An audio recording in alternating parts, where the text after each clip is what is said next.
Hi guys, I'm Real Klein, and if you probably read the title of this video, it's a recap and review of Smallville Season 3. So I did a recap and review of Seasons 1 and 2, so you didn't check that out yet. Check it out now. But it's my third time watching Smallville. Oh my god, it's so loud outside with the wind.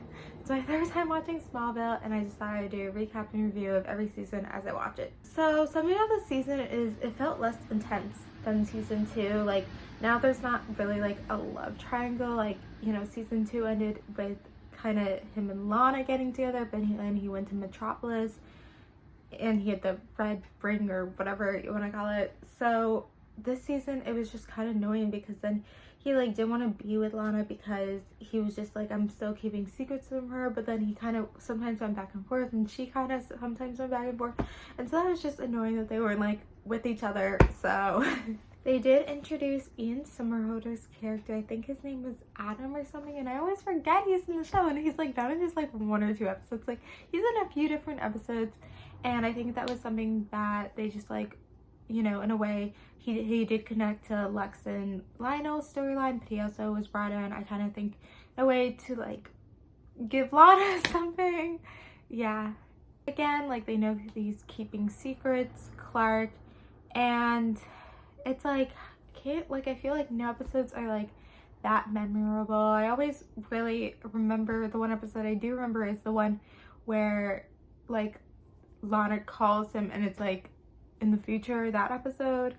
So that was the only one I was really looking forward to, but I can't remember that much about that this season, and I think that's a bad sign because I do think the season wasn't as strong, and that's why in Season 4 they like brought in some new characters and changed it up a little bit, because I feel like the season was a lot like Season 2. Like I think it just raised the stakes more. Like Lionel and Lex were trying to like figure out more. They were going at each other every episode. Like I was like confused, like who's working with the FBI, who's what, and I think it just like got a little bit too confusing. I think that was also this season, Season 3, where Lex started dealing with all you know, like he was almost died in a plane crash. Like he's dealt with a lot of trauma, so I think that was good at first. At first I was like, it's good he's finally talking to someone, but then his dad got him instituted and then did that whole thing on him. So Pete said his goodbye. I don't know if it was the actor who wanted to leave the show or they just wanted him to leave, or it was mutual. Like maybe I'm guessing he when he signed on for the show, he signed an original like 3-season contract, because it's usually at least 3 seasons that they would sign on. Usually it's more, but maybe because he was more of a side character, he signed on for 3 seasons. But yeah, it was just like every episode, like I felt like he wasn't really there. Like he just was kind of like, he didn't have much, and I felt like in the earlier seasons they like really tried to make it so everyone still had a storyline and everyone was in it, but they just, I think, were throwing him a little bit away. Chloe, I felt that same way with Lana and his parents.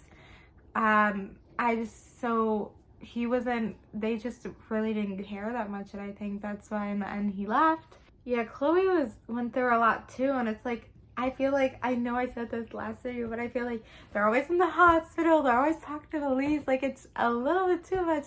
Maybe I'm just watching it at such a fast pace to show that it feels like a lot, but if you like watch it once a week, like you don't feel it, I guess, when it was coming out. The people who play Martha and Jonathan are amazing actors, I gotta say. I really love how good they are at parents. Trying to think of what else to say, but there's not that much.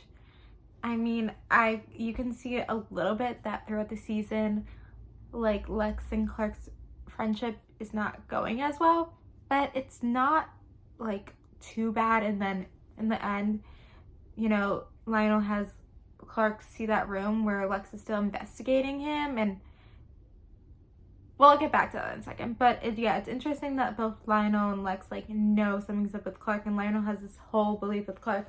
And I fools like because they know Meteor Rocks does things to people, like why can't they just think that like the Meteor Rocks have affected him? Like why is it another level? Like it's just so crazy because he's like so suspicious of him, but like can never find anything. And it's just like, why can't you let it go? Like I know you have something in your liver, but it's just like, it's another level.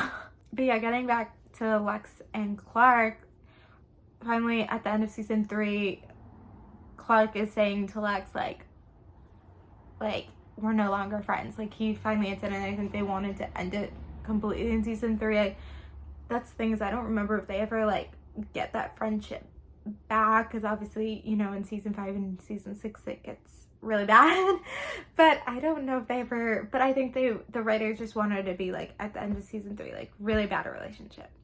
And then you know, Lana's going away. Obviously she doesn't really go away. I mean, she goes away, she comes back. But yeah, they do more than they did in season 2, where it's just like the cliffhanger was that, like, Clark put on the red ring and was going away. Season 3 left like a much big cliffhanger, where which Smallville does with a lot of things, where it's like everyone's dying. Like, Chloe like looked like she was blown up. Lex looked like he was dying. Jonathan Kent looked like he's dying. Martha was just seeing something in the field. And then they like made it such a big deal. Lionel was like getting his head shaved. Like they made that so dramatic when it was like compared to everyone else dying. And so Lana went away, and technically Pete went away, but we know he's not coming back. So it just, but at the time, I don't know if people knew he was not coming back. So it was just like a really crazy, like, oh, and Clark was technically with his dad. I don't know. It was just like a really crazy ending in season 3, and I think they realized that season 3 and season 2 was a lot alike, and that's why they really did change up season 4 and introduce new characters. But we'll talk about that with season 4. But so far, like, now looking at Smallville with more analysis and more deeper, I would say that so far season 3 might be the worst season. When I say this, like, I'm not bashing on Smallville or saying the show is bad. I'm just talking about it in comparison to other seasons. And right now, even though I just literally watched the whole season like 2 weeks or whatever, like, I can't remember that much. And I think that shows that, like, nothing really like stuck with you. It was just like a lot of the same, but some small parts were different. And I mean, that's kind of what shows, is that it's supposed to be the same, and their just experiences are supposed to be different. But I guess nothing in that much development to Superman and what we know one day he becomes. But yeah, I know you guys are probably going to disagree with me, but like, comment below your thoughts about season 3, about Smallville, because, you know, I really love season 4, so like, excited to talk about season 4. Obviously I have to watch it first, but these are my thoughts and feelings about season 3, and I want to see what you guys say as well, so please comment below and I'll respond to your comments. But thank you guys for watching. Like, comment, subscribe, and bye.